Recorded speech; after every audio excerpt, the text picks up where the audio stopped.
Possiamo fare un consuntivo di questa manifestazione che ha visto tanti bei momenti svolgersi al Palacongressi, alla Valle dei Templi? Innanzitutto ieri la grande novità appunto dell'apertura del Palacongressi e la presenza del vicepresidente della regione Gaetano Armao ci testimonia come la regione, il governo regionale siano sensibili alle iniziative culturali che vedono protagonisti i bambini.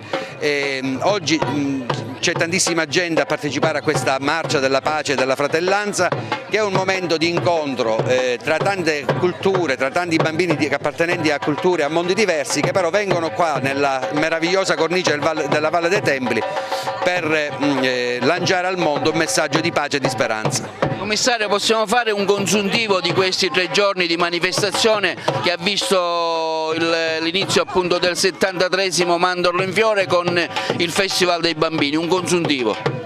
Consuntivo, il Festival dei Bambini rappresenta l'apripista per il 73esimo Festival del Mandorlo in Fiore. La purezza di questi bambini, fratellanza, gioia e questo miscuglio di diverse culture è l'apripista di questo nuovo Festival del Mandorlo in Fiore. Un evento che ha visto il riaprirsi di un Palacongressi, diciamo, che da diversi anni era chiuso, e voi ci avete messo anche del vostro.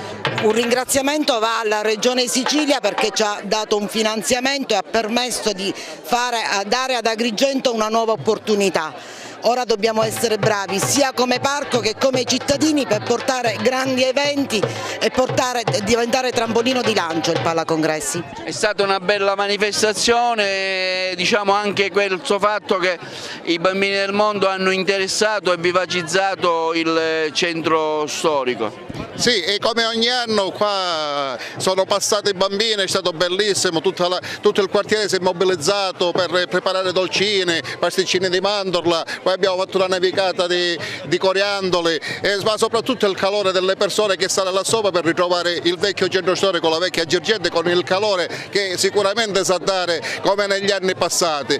E una cosa è certa, che con l'aiuto di tutto questo centro storico noi lo sapremo ravvivare, grazie anche all'aiuto degli organizzatori dei bambini del mondo che ogni anno passano di là sopra per non trascurare un centro storico che ha bisogno di tutta la città.